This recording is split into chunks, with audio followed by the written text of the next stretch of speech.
Well, thanks for coming, everyone. Welcome to the pre-party. Look, I don't know what brings you here to this room, but if you're seeking legal advice, I think it's best that you leave immediately and find yourself a lawyer. But if you're staying, they're in for a treat, because I'm quite famous for my live demo skills. And I'm going to write some JavaScript on the big screen. Are you okay with that? Yeah, you ready? So buckle up. I mean, JavaScript is kind of getting a bad rep for having null and undefined, right? But I'll let you in on a secret. I'm actually okay with undefined, so don't judge me, okay? You shall be impressed.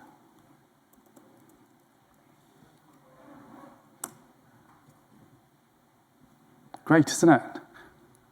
Number 1 equals string 1. I'm actually okay with this. But this is even better.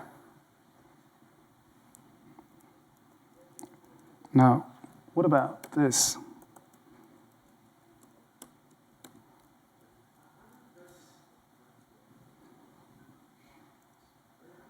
Now, this I don't like. Because this breaks the law.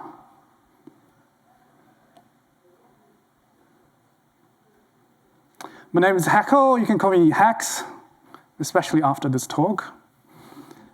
And today I want to give you, I thought the law and the law won. Or did it? We shall see. So one of my hobbies is to read martial art novels, and Mr. Louis Cha was the best author.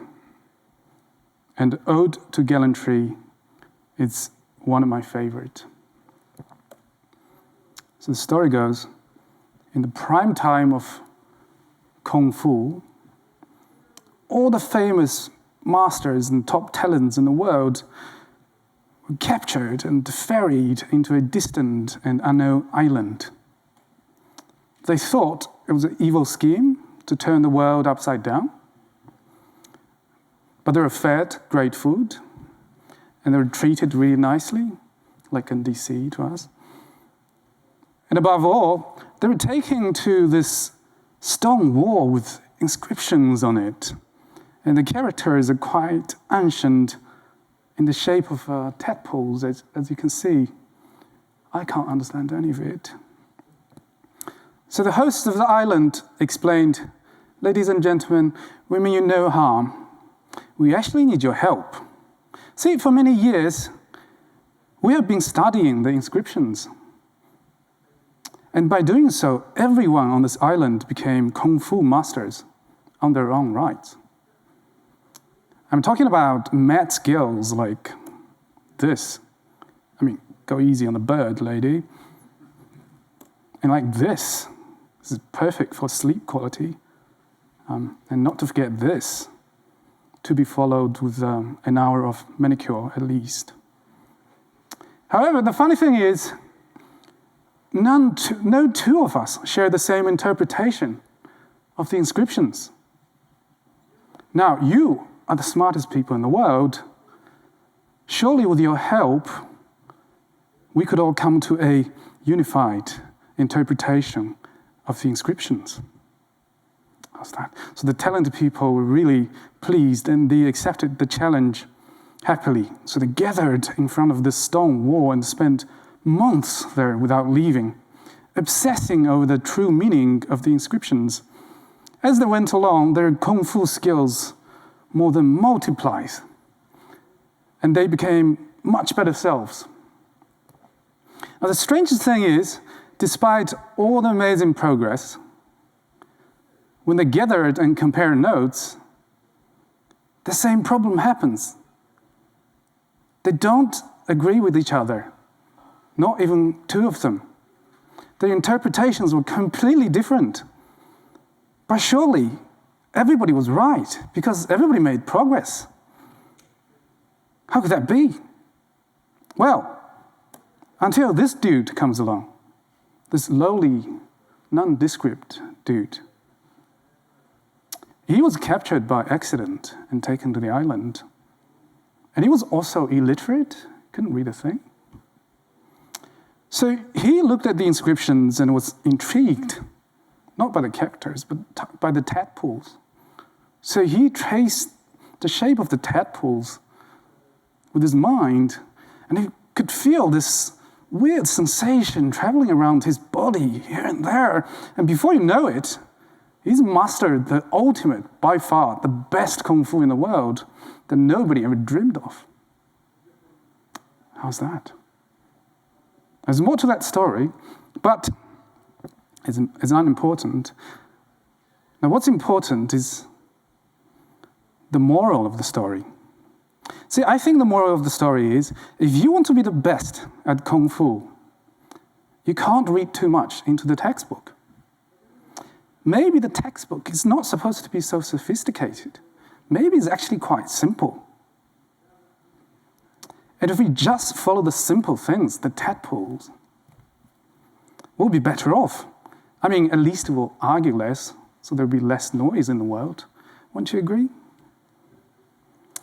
So that's a long story, and I hope you see where I'm getting at it, because I don't. I also think maybe Louis Cha dabbles in programming, because I felt quite called out by this story. I don't know about you. Think about OOP.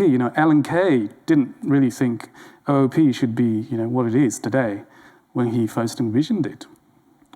Tadpoles.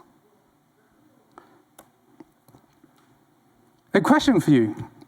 Do you think we, as software engineering, are a mature profession? I mean, show of hand. See, that's no good. You're not helping me with the talk.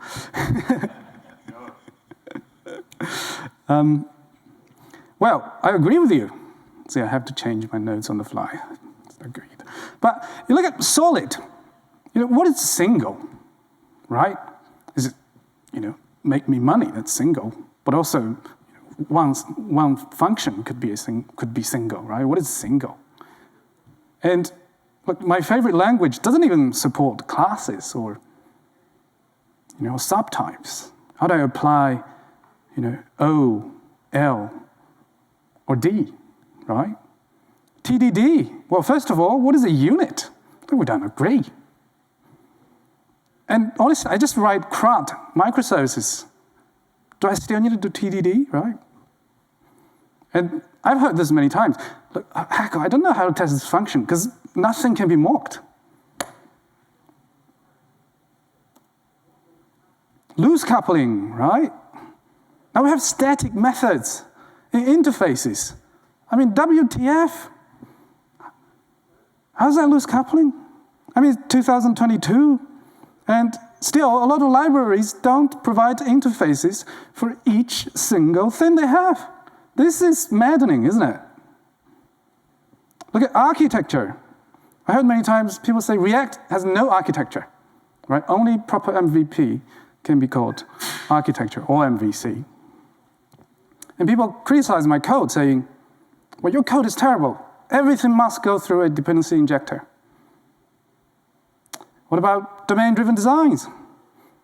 People complain, Hackle, your classes are anemic. There is no behavior. But my language tells me to use data classes or value classes or record types. And when you say rich model, do you mean active records? So imagine, poor me, I always find myself dazed and confused.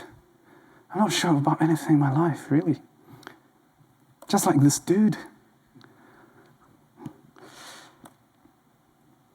Now, people say software is built on unreliable parts, which is true, right? I mean, over decades, some of the most brilliant minds have built a reliable foundation over unreliable infrastructure in the hope that we engineers would fully utilize that and build reliable software on top of it. And do we do that? Well, maybe not. We take all these reliable goodies and decided to build more unreliable things on top of it, right? That's what we do. Well done, us.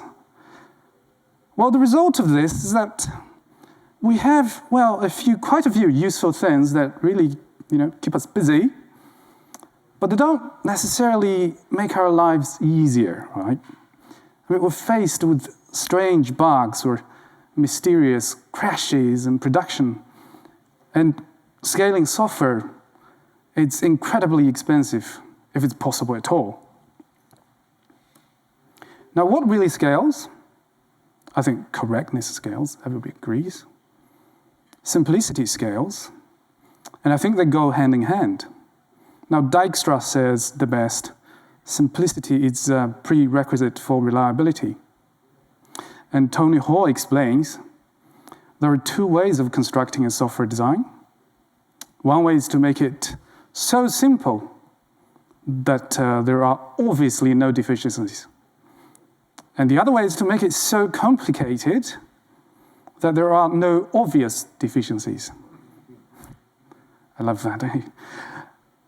So smart, Tony Hall. We'll hear more from him later. And he says the first method is far more difficult. Good enough only gets us that far. We do need both simplicity and correctness because everything simple can be represented in more complex forms, but not the other way around. And fighting entropy is easier than reversing it. Well, in our case, don't break the egg if you don't want scrambled eggs, right? Because it's nearly impossible to put scrambled eggs back into the shells. Now, if we can stick to both, we can benefit from this virtuous circle. Simplicity makes it easier to be correct. And correctness empowers simplification, because we know when we simplify things, it still remains correct. You should totally take a photo of this, right? Because that scrambled egg, yum. That brings us to laws. Now, I'm not talking about wishy-washy laws. That kind of stuff, we have plenty in quantity. But simple and sound laws, much like what the mathematicians use. But I feel really bad that they've been monopolizing this area. I mean, come on, people, share a bit. So it would be a stupid thing that for us to, let them do that. We should get our own share of laws, right? Now, by wishy-washy laws, I mean something like this, right? So Pareto principle, which says in a hierarchy, every employee tends to rise to his level of incompetence. I feel so caught out.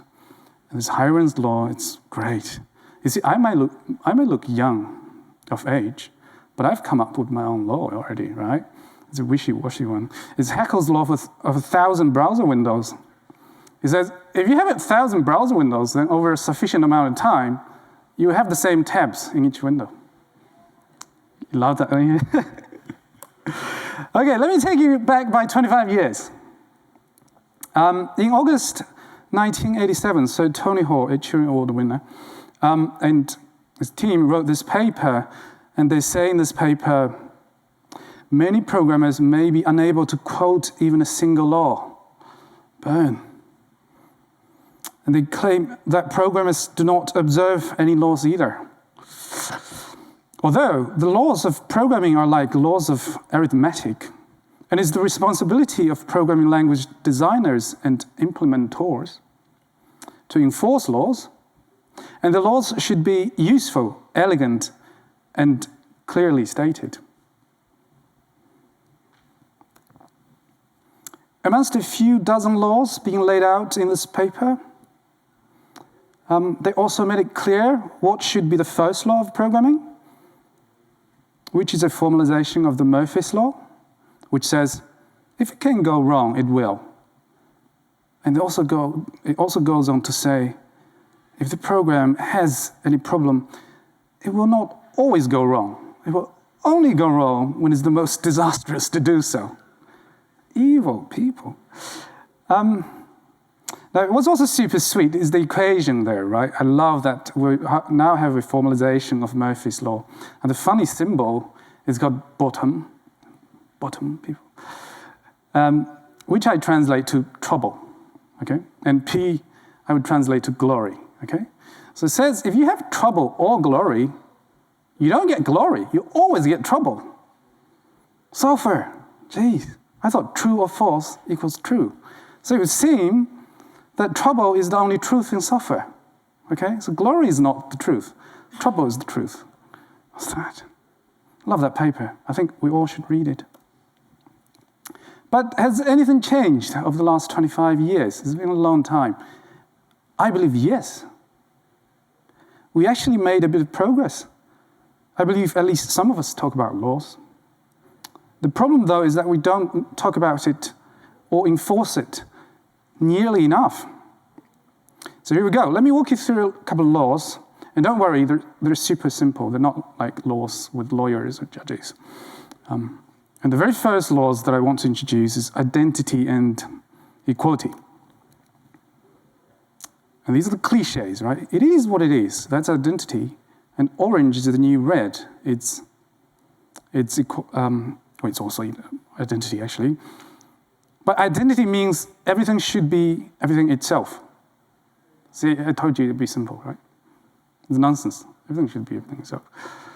Now, true story, about 10 years ago, the city I lived in, they announced a new traffic rule. So before Spring Festivals, for about a month, the busiest month in the year, for people's safety, the orange light will be treated just as the red light. So if you drive through an orange light, you'll be penalized as driving through the red light. So orange is the new red. It's best intentions, isn't it? You can imagine the pedestrians and cyclists, they really loved it. I mean, I loved it, I wasn't driving. Well, the problem is an embarrassing percentage of drivers received at least one ticket for driving through red lights. Besides, there are quite a few accidents where people have to stop abruptly because they might drive through an orange light. And there was massive uproar, imagine, so they have to cancel the rule as well as all the tickets within a couple of days. Now, here's the funny bit. By the time they do that, they couldn't figure out which are real red or which are real orange because they've conflated everything into red. Now, if I have to make a guess, right, how many of these drivers that got in trouble were programmers? I would say none. Well, why? Because programmers, A is the new B. That's our life. We've been there, we've seen that. That's our life, right? No problems. But they broke the law. Well, not the drivers, but the government that broke the law. They broke the law of identity. Red should always be red, and orange should always be orange. Once you say orange is the new red, we have problems. So don't mess with the identity law, right? Now, in programming, identity law goes like this. And, well, the first one is A equals A, right? This is, in my opinion, this is both identity and the reflective law of equality. Now, the follows are equality laws, right? So if A equals B, then B equals A, that's symmetric. If A equals B, B equals C, then A equals C. And the last one, well, you're not laughing. It's nonsense. If A equals B, then A equals B. What is that? Well, I told you it's simple, right? That means, equality should be consistent. Now, intriguingly, identity and equality don't really splice. And what do I mean? Well, if you can follow, everything works well, right? As we go on, we have something strange happening, right? How is hacks in Auckland equal to hacks in Melbourne? By that, doesn't it mean that hacks not equal hacks? Right? Now, that's not your fault. It's because I kind of cheated a bit, right? See where these three dots are? Well, that means some mutation happened, right? The city changed in place for that object. So all the laws don't hold anymore. See, this convenient but dirty trick of mutating a value in place and thus creating dependencies on the order of execution, is the cause of the most dreaded anti-pattern. It's called temporal coupling. It's the worst kind of coupling you can ever have. And you got it. This broke the law. No good. Now, dear Sir Tony Hall mentioned it's the responsibility of language designers and implementers to make sure the laws are followed. How naive, sir. If we pick a few of the most popular languages, the state of affairs is a sad one, isn't it? And people may think, oh, this triple equals thing, that's amateur stuff, right? Only JavaScript does that. But wait, actually it's not. This is actually what identity should look like. JavaScript does that, but Kotlin picks that up. So this is a true identity. Yeah, who's the amateur? A few anecdotes. Everything cannot be compared for equality, but we're allowed to anyways. Or anything equals anything does not always hold, maybe by reference. But hello, reference equality is triple equals or double equals. And should equality be by birth, inherited from a base class? Or added by necessity? Don't know.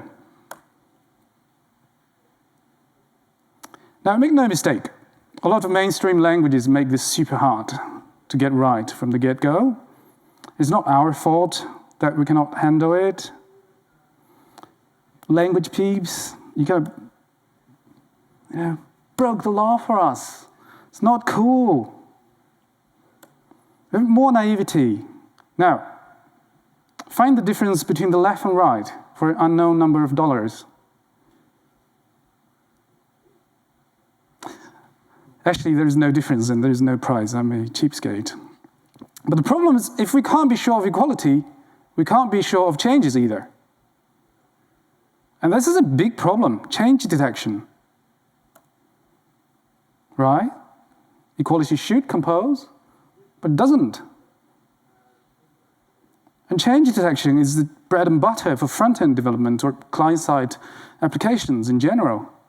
If you have a long living state, we must know when and what exactly changed. And how do we deal with this? Well, this is age-revealing, but change notification used to be the way to go.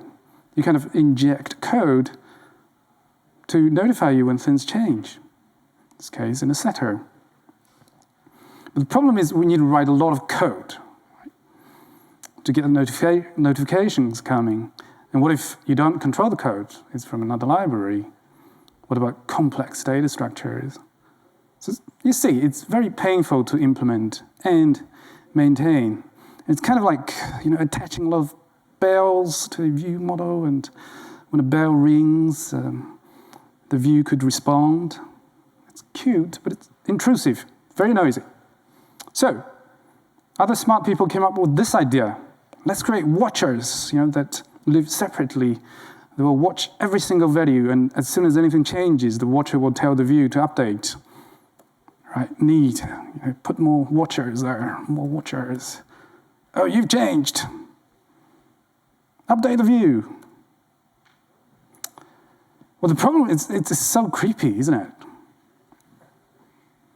But also, as more and more watchers are created and attached, they kind of overlap and trip on each other, and sometimes you have a tangled mess that the watchers keep watching each other, and then updates keep coming, and the application is brought down to its knees, or the browser. Now, the problem was eventually solved, in my opinion, at least partially, when React came along. And React basically says, screw it, content equality is too hard. Okay, but identity is easy enough. So here's the deal. Now, don't mutate objects. Don't change things in place. When you want to change something, create a new object with data copied over, and just change the bit you want. So every time there's a new reference, you know something has changed, and the same reference should always refer to the same data. How's that? Identity. The law won, people. Good for the law. But is there a way we can avoid fighting the law? from the get-go. Well, the secret sauce, in my opinion, is immutability. If things never change, then identity becomes a trivial case for equality. Now, with the help of language designers, it's actually getting easier and easier to do the right thing. I'm talking about such constructs as data classes in Kotlin or C#, in Kotlin or Python, record struct in C#. I mean, JavaScript is getting record and tuple if the proposal goes through. So the excuses are quickly disappearing.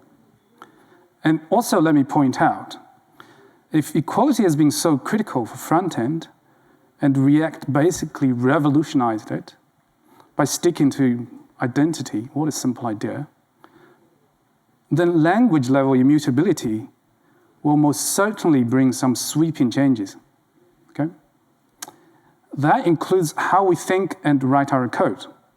So if you're in the process of assessing frameworks for state management, now between those based on immutability or those doing change detection under the hood in the disguise of mutation, now my recommendation is don't go for the convenience of mutation just because, oh, that's how we've been doing it for the last decades. We're not going to change now. Think again and think really hard and mark my words. Watch this space. Let's look at composition. You would think I would be talking about dependency injection, don't you? No, of course not. I'll talk about a real cool form of composition, a function composition. And this example explains it. Some friends would call it compose or pipe. I like them both. It's beautiful, right? Like how easy it is for me to create a function called string length is even, which is composed to lambdas. And some people would be fuming now, right? We don't make functions, we just use adapter patterns, right? Okay, so this there, you can see a tiny font. If I zoom in 5 times, you'll see what it's about. But it's a trivial implementation of the adapter pattern. I would love to explain, how they're related. But Java 8 actually spoiled it for me years ago. A lambda in Java is actually modeled as a single method interface, or SMI. Well done, Java.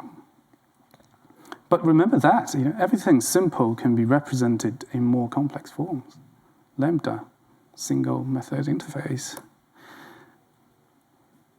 This is how I would lay out a few examples about the law of composition. Now, if we go from top to bottom, if you think, I just think it can't get any easier, right? Unfortunately, subtyping really throws in a monkey's wrench, right? If you look at the last 3 examples. And you have lambda within lambda, it gets very confusing very quickly. And this is actually super hard to get right. And it's definitely one for the language designers. C#, Kotlin, TypeScript all do very well. Swift or Java, well, not so much. You broke the law, Swift and Java. But the law will win. The law of mapping is by far my favorite topic. I'm sure you love it. Okay, so Tony Hall again. Hello. Do you know about the $1 billion mistake in programming? Okay, thanks. He invented it. Okay, so this engineer has a brilliant solution for this problem. So in the case of a null value is given, this magic mapper does not return another null. Because that's a $1 billion mistake, right? Instead, it news up a U object. This is such a beautiful solution, right? I mean, it brings a tear to my eye. Are we witnessing the solution to the $1 billion mistake here? Could it be? Could it be? But let's see how this mapper will be used. I mean, now we have another engineer, very experienced engineer, who memorized all the best practices and knows defensive programming like the back of his hand. So he calls the magic mapper and out of muscle memory does a null check. Of course, defensive programming, right?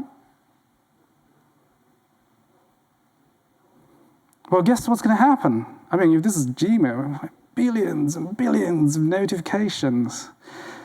Yeah, you got it. This broke the law. Okay, what is lawful mapping, right? This is embarrassingly simple. It basically says mapping a null value should result in a null value. A non-null value should result in a non-null value. You might be surprised, but this also applies to lists. An empty list should always map to an empty list. A non-empty list should map to a non-empty one. And maybe more importantly, every element should be mapped to the result list. Simple. Now, let's see a few suspects. And can you tell me why they're suspicious of breaking the law?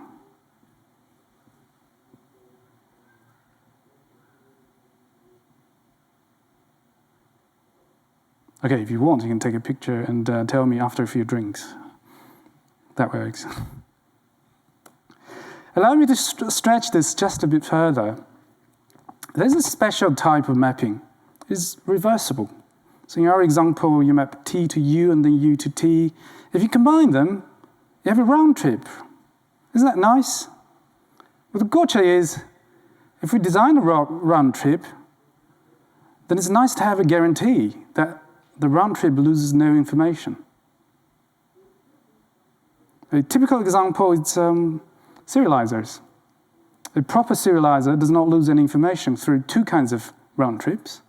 Serialize a person, then deserialize should result in the same person. Deserialize, then serialize should result in the same JSON. This looks trivial enough, but could your favorite language or serializer do this? Take a minute to think about it. The first one is actually fairly easy. A lot of serializers would be able to do that. The second one, not too much. Imagine if there is a field in the JSON string that is not accounted for in the person class or record. The information would be lost through this second round trip. Of course, JavaScript does this perfectly, of course.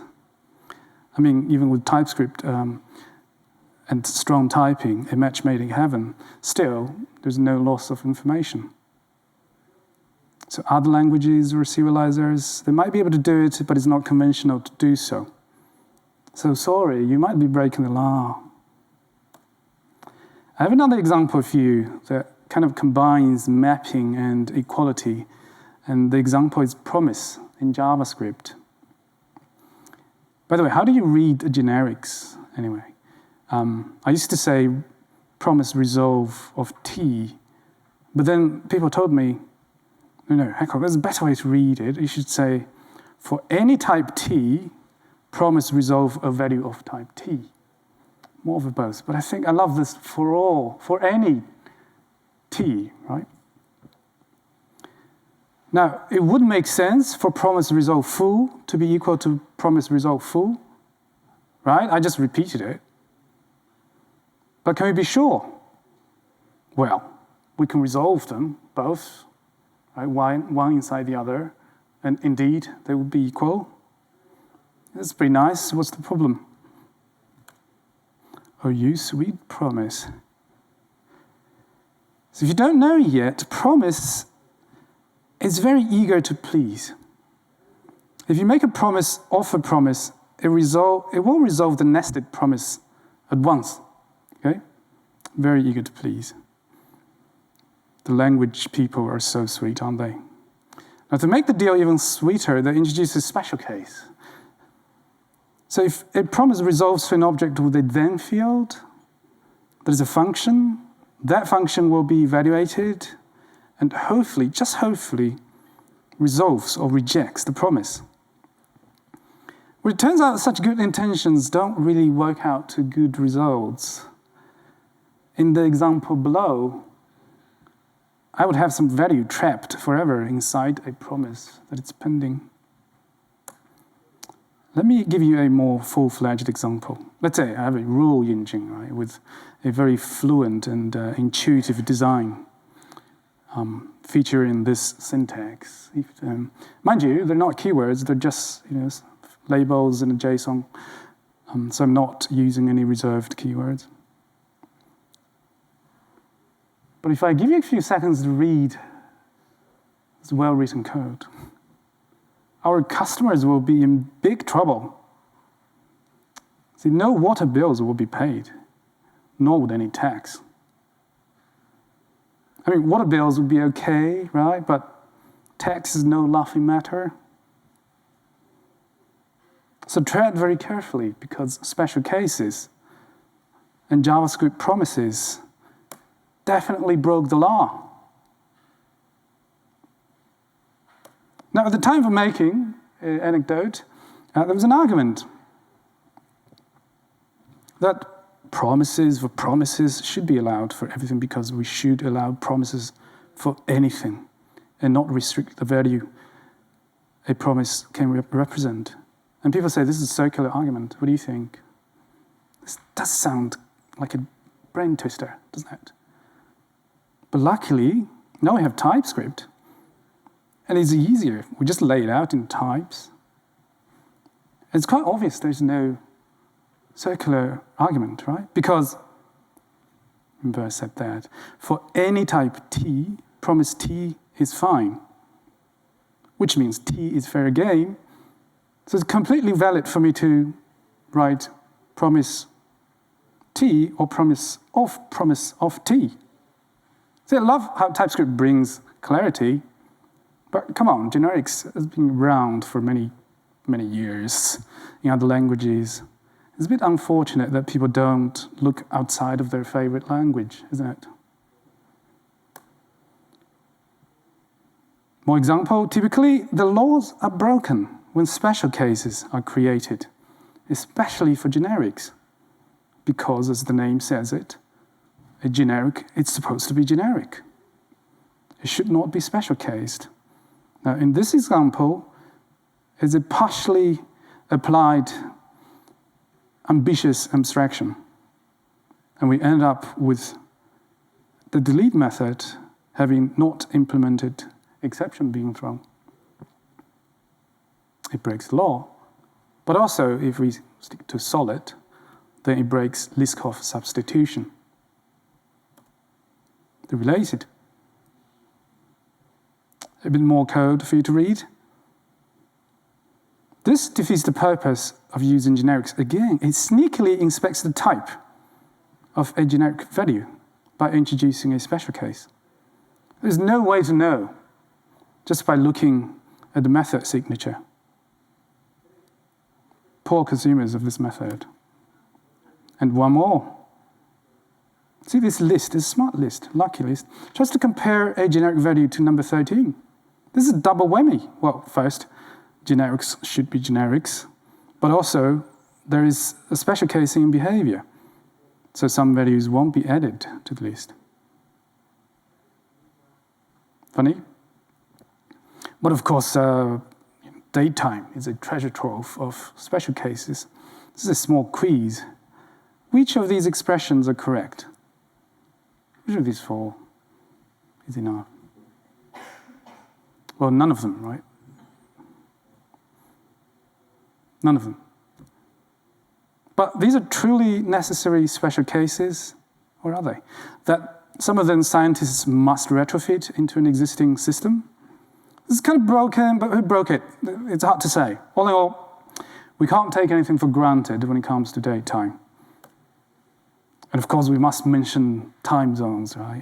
The true glory of human ingenuity. Don't you just love that? I mean, as a software engineer, you kind of either hate time zones or you haven't had to deal with them yet. I saved the best for the last. And some of you might be expecting a certain word, which I won't say. But here we go, conditional mapping. They're everywhere, believe it or not. Just a bit hidden away sometimes. Now take optional chaining, for example. The language people really did their part at this time. Don't you love this, question mark dot thing? But if you, old enough, then you would have had to write verbose code like this for null checks. And this verbose form is actually quite revealing sometimes, because if I follow it, I can make a pretty neat diagram. Does this remind you of anything? Except drawers, maybe. Now, to me, it's suspiciously similar to how error handling works in Golang. The resemblance is uncanny. Or really. Now, especially with this diagram, you can see the similarity. Now, just imagine, what if we can apply the same syntax for optional chaining to error handling? It's a dangerous thought, isn't it? I mean, it's perfect for party time. So binding is really neat, right? But what is exactly the similarity? They share a pattern of conditional mapping from good to more good, but as soon as a bad value is encountered, everything stops. And this, it's called binding by other people. And Scott Flashing has a great blog post there, and he called that railway-oriented programming. We should all check it out. Now, binding is something that I would call useful, elegant, and clear. I think Sir Tony Hall would be very proud if we do more binding. Well, the question is, though, is it easy to do in our languages? And do we get enough support and help from the language peeps? Well, let's take C#, another of my favorites, whose conventions is to throw and try catch exceptions. We might feel very comfortable about this, but we know there are questions that we would prefer not asked because we might not like the answers, right? For example, are you throwing? Are you throwing? Are you throwing? Or did I catch everything? All right, did I miss any? Well, we know, given a decently complex dependency graph, there's no way for us to track down all the exceptions, right? So sometimes we would rather catch all or pray. There's no easy way, to be sure. We have to live with the FUD, which is very real. But actually, if we squint just hard enough, right, exception throwing and catching can also be considered a form of binding, because as you follow from left to right, you kind of go along, and as soon as a bad value is encountered, we can't assume things will work perfectly. If it blows up, we're back to ground zero. And so on and so on. It's not very neat, is it? Now, if we look at Golang's convention again, well, it's hard to debate, right? You've got to give them that it's very explicit. At no place should we worry that some unknown error will blow up our application, because we're sure, and we're forced to account for every error. We know they will be accounted for. Every step of the way, we have the certainty, because it's based on good old values. It's not based on long jumps. I love Rust. Rust takes this a step further. It's completely value-based, and the syntax is so expressive. See, the uncertainties of looming errors is gone, but also our code can be less noisy. Beautiful. Well done, Rust. Okay, when it comes to error handling, they're all quite lawful, but exceptions make it pretty hard to follow the laws. And a value-based exception handling system makes it much easier. So yeah, language people, please make it easier for us to be lawful, because we want to be. Cool. Imagine if we have to answer Sir Tony Hall right now. Now, could you please raise your hand if there was anything out there that you could relate to, or at any point of time you felt a bit called out with the code examples. Thank you. How do you live with your conscience? I'm kidding. Yeah, but thank you. I'm very glad, actually.